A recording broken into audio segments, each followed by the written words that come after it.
যে হারে দাওয়াত খাচ্ছে আর যে হারে দাওয়াত পাচ্ছে এবছর মনে হয় পুরো ফকিরই হয়ে যাবো আর শরীর ডে বাই ডে আরো বাড়তে থাকবে। এত বলি যে ডায়েট করবো, এটা করবো, সেটা করবো, বাট আমার ধারা আর হয়ে ওঠে না। কারণ যখনই ডায়েট করার চিন্তা করি, যখনই ভেবে উঠে যে ডায়েট করবো, ঠিক ওই মুহূর্তটাতে এত এত দাওয়াত পড়ে। সো হ্যালো এভরিওয়ান, আসসালামু আলাইকুম, দিস ইজ নাফিজা। আশা করি সবাই ভালো আছেন। আমি ভালো নেই, আমি অনেকটাই সিক। আমার জন্য সবাই একটু বেশি বেশি দোয়া করে দিবেন। আমি অনেকদিন যাবতই সিক, যাই হোক আপনারা সবাই একটু দোয়া করে দিন আমার জন্য। সবাই 3 মিনিটের ব্লগ দেখে জাজ করে ফেলে যে আমি মনে হয় অনেক বেশি সুখী একটা মানুষ, আমার কোনো প্রবলেমই নাই, আমি হাসি খেলি দৌড়ি, এখানে বেড়াতে যে ওখানে বেড়াতে যে, এটা করি সেটা করি। আসলে তা না, আসলে কিছু মেনটেনই করে আমার চলতে হয়। আমরা যে প্রোগ্রামে গিয়েছি সেটা ছিল বার্থডে প্রোগ্রাম। অবশ্যই আপনারা দেখলে বুঝেই যাবেন যে কার বার্থডে ছিল। আমাদের প্রিন্সেসের বার্থডে ছিল। প্রিন্সেসের বার্থডেতে আমি যাব না, সেটা কি করে হয়? এত অসুস্থতার মাঝেও আমি সেদিন অনেক লেট করেই গিয়েছি। আমার ফ্রেন্ড বলেছিল যে তুই আসতেই হবে, বাট লেট করে আয়, সমস্যা নেই। তো ওরা হচ্ছে বাসায় পার্টিটা করেছে, অ্যারেঞ্জমেন্টটা কিন্তু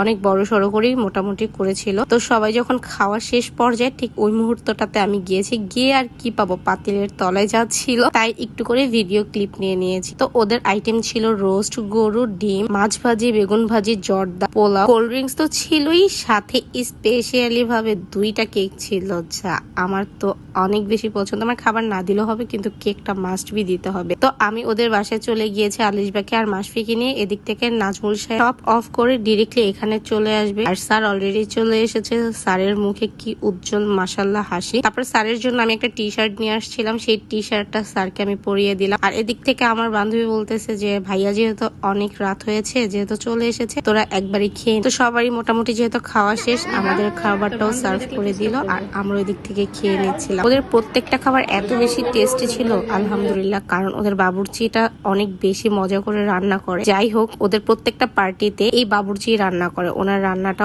অনেক বেশি মজা। এরপরে যেহেতু আমাদের কেক কাটিং শেষ, খাওয়া দাওয়া শেষ, সবার বিদায়ের পালা, তাই আমরা একটু থেকে গেলাম। থেকে এই বেলুনগুলো এখন রুম থেকে বাচ্চাদের হাতে দিচ্ছে যে ফুটাবে। আমিও কয়েকটা ইচ্ছা মতন ফুটিয়ে নিয়েছি। আসলে বড় হলে কি হয়েছে, বাচ্চামি স্বভাব তো আর যায়নি। বাচ্চামি স্বভাব করতে তো আর প্রবলেম নেই, তাই না? বাচ্চামি স্বভাব করতে অনেক বেশি ভালো লাগে। এদিক থেকে ফা আমাদের বেলুন বাচ্চাদেরকে দিচ্ছে, আর এদিক থেকে আলিশ বা তার পাপার সাথে একটু দৃষ্টি মিষ্টি হাসি খেলা করছে, কারণ ওর পাপাকে পেয়ে তো অনেক বেশি খুশি। আর এদিক থেকে আপু যেহেতু কেক কাটতেছে, আরেকটা কেক ছিল যেটা কোপার্সের কেক, ওইটা হচ্ছে কাটিং করছে। আর এদিক থেকে আমি একটু মিররের সেলফি নিয়ে নিচ্ছি। আচ্ছা, সব সম্পর্ক কি রক্তের সম্পর্ক হতে হয়, ব্লাড কালেকশন থাকতে হয়? আসলেই না। আমি মনে করি ব্লাড কালেকশনের যে দূর আত্মীয় সম্পর্কটা অনেক বেশি মধুর হয়, অনেক বেশি ভালো হয়। এই যে আপুরা আমাকে তো এত বেশি ভালোবাসে, তার চেয়ে বেশি ভালোবাসে মাশফিকে আর আলিশবাকে। তাদেরকে ভালোবাসলে আর নাজমুলকে ভালোবাসলে আমি মনে হয় তাদের জন্য পুরো দুনিয়াটা দিয়ে দিতে পারবো। এটা হচ্ছে আমার কথা। এরপরে যেহেতু পার্টি টাটি শেষ,